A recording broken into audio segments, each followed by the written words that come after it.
ہمیں چاہیے کہ اس کا ایک ایک لفظ بالتفصیل غور کے ساتھ ترجمہ اور تفسیر کے ساتھ پڑھا جائے.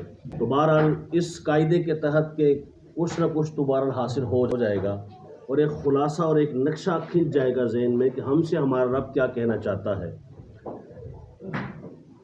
یہ پہلا پارہ ہے اور اس کی پہلی ابتدا ہو رہی ہے سورۃ الفاتحہ سے. بسم اللہ الرحمن الرحیم. اس سے پتہ چلا کہ اتنا ضرور چاہیے کہ بندہ مومن جو بھی نیک کام کرے تو بسم اللہ پڑھ لیا کرے. بسم اللہ کیا ہے؟ اللہ کی تعریف. کیا ہے؟ اور اللہ کو تعریف اپنی بڑی پسند ہے. کس کی زبان سے پسند ہے؟ بندہ مومن. یہ بات بھی ہے. اور اس کی ابتدا ہوتی ہے الحمدللہ رب العالمین. تمام تر تعریفیں اللہ تبارک و تعالیٰ کے لیے. دیکھیے میں چونکہ خلاصہ پیش کر رہا ہوں تو پورا ترجمہ تشریح نہیں ہوگی.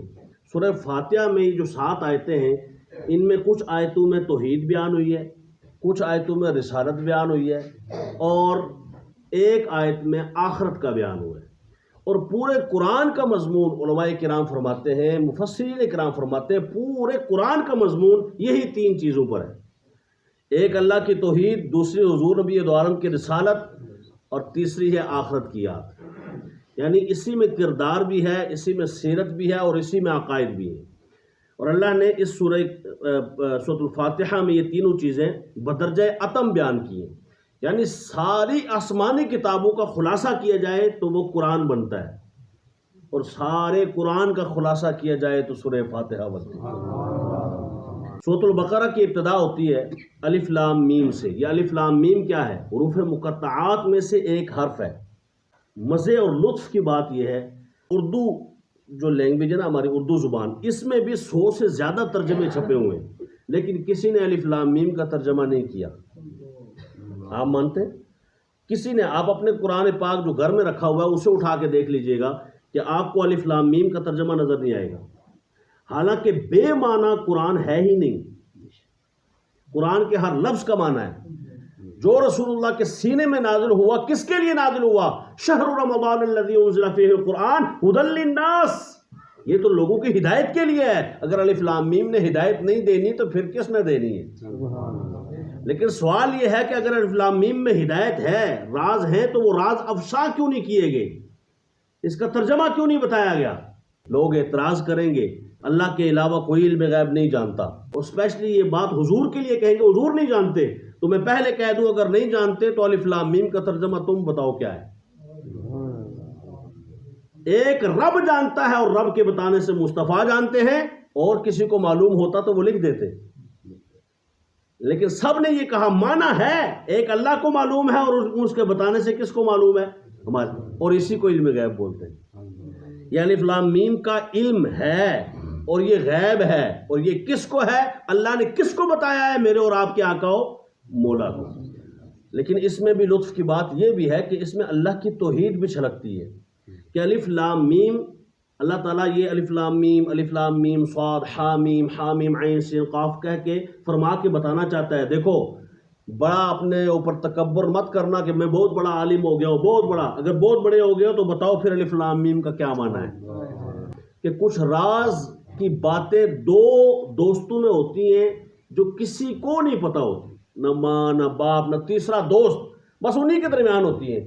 فرمایا یوں ہی سمجھ لو ایک رب ہے اور ایک اس کا حبیب ہے. ان کے درمیان جو راز کی باتیں ہوئی تھی یہ باتیں ایسی تھی جن کے پردے نہیں اٹھائے گئے اور صبح قیامت تک یہ قرآن کا حصہ رہیں گے. ان کو پڑھ کر ثواب ملتا رہے گا لیکن ہمیں ان کا معنی نہیں بتایا جائے گا کیونکہ رب جانے اور اس کا حبیب.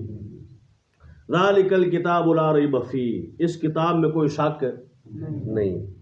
ھدی للمتقین، یہ ہدایت ہے متقین کے لیے. دیکھیں اس مضمون میں آگے چل کے بہت لمبی تفصیل میں 3 ذاتوں کا ذکر ہے. پہلے تو مومنین متقین کا، پھر اس کے بعد کافرین کا کافروں کا، پھر اس کے بعد منافقین کا. متقین کی اللہ نے صفات بیان کی، یہ نماز پڑھتے ہیں، یہ زکوٰۃ دیتے ہیں، یہ جو ہے وہ خرچ کرتے ہیں، کتابوں پر ایمان لاتے ہیں، یہ جو قرآن ہے اس پر ایمان لاتے ہیں، یہ آخرت پر ایمان لاتے ہیں. یہی لوگ ہدایت والے ہیں، یہ ان کی نشانی ہے. پھر اس کے بعد کافروں کی کچھ باتیں کی ہیں کہ ان کے لیے برابر ہے، انہیں آپ سمجھائیں نہ سمجھائیں، ان کا کوئی ایک کافروں کے لیے جن کے دلوں پر فی قلوبہم مرض فزادہم اللہ مرض، آپ ٹھیک کرنا چاہیں گے یہ اور زیادہ جو ہے وہ کیچڑ اچھلے گا. تو میں ان کو اپنے حال پہ مست رہنے دو، تمہارا کام تھا وما علینا الا البلاغ، تمہارا کام تھا پہنچا دینا، بلغوا عنی ولو آیا۔ آج ان آیات سے پتہ چلا میرا اور آپ کا کام بھی یہ ہے کہ پہنچا دینا، لیکن پہنچانا ضروری ہے، البتہ پہنچا دینا کام ہے، مان لینا یہ اگلے کا کام ہے، مانے نہ مانے، منوانا ہمارا کام نہیں، پہنچانا کام ہے۔ اور صحابہ کرام کے بارے میں وہ کیا کہا کرتے تھے؟ استغفر اللہ العظیم، کہتے قالوا انؤمن کما آمن السفہاء۔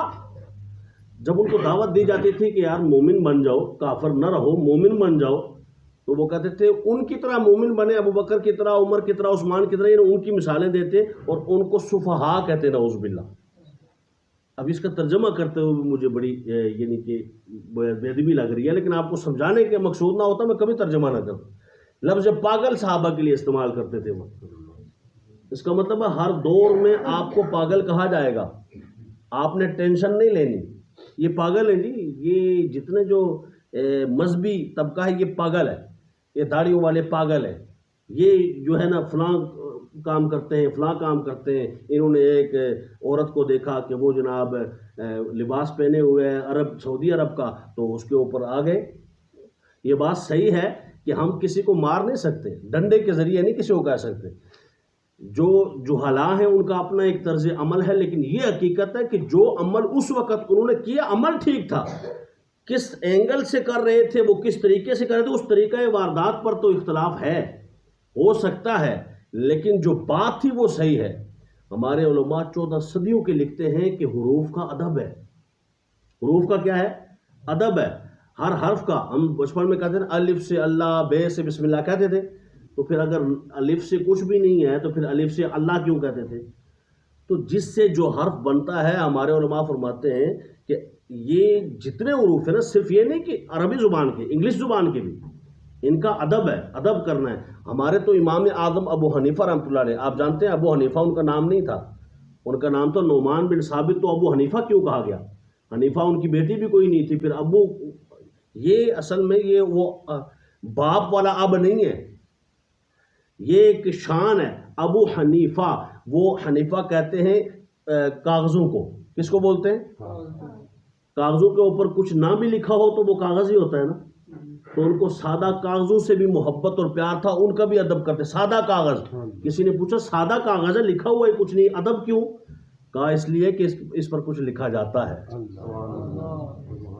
چونکہ اس پر لکھا جاتا ہے، کبھی قرآن، کبھی حدیث، کبھی کیا کبھی کیا، اس لیے اس کا ادب کرتے ہیں۔ تو ہمارے علماء نے تو اتنا ادب سکھایا ہے۔ دیکھیں ایک بچہ پورا مہینہ محنت کر کے اپنے باپ کو کمائی لا کے دیتا ہے، لیکن مہینے بعد آ کے ایک گالی بھی دے دیتا ہے، سارا کچھ غائب ہو گیا کہ نہیں ہو گیا؟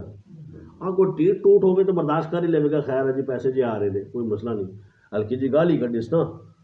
لیکن حقیقت یہ ہے کہ اگر اس نے یہ عمل کیا تو اس کا سارا کام غلط ہو گیا، غارت ہو گیا۔ اللہ تعالیٰ قرآن میں فرماتا ہے یہی بات، فرمایا اگر تم نے میرے نبی کی آواز سے اونچی آواز کی تمہارے سارے اعمال ختم کر دوں گا، ان تحبط اعمالکم وانتم لا تشعرون، اور تمہیں پتہ بھی نہیں چلنے دوں گا۔ سزا دیکھو اللہ کی کہ رسول کی بے ادبی چھوٹی سی ہوئی تو تمہیں پتہ نہیں چلنے دوں گا اور اعمال ختم۔ پتہ کیوں نہیں چلنے دوں گا؟ کہ پتہ چل گیا تو تم توبہ کر لو گے، اور جو حضور کا بے ادب ہے اس کی توبہ بھی مجھے برداشت ہے۔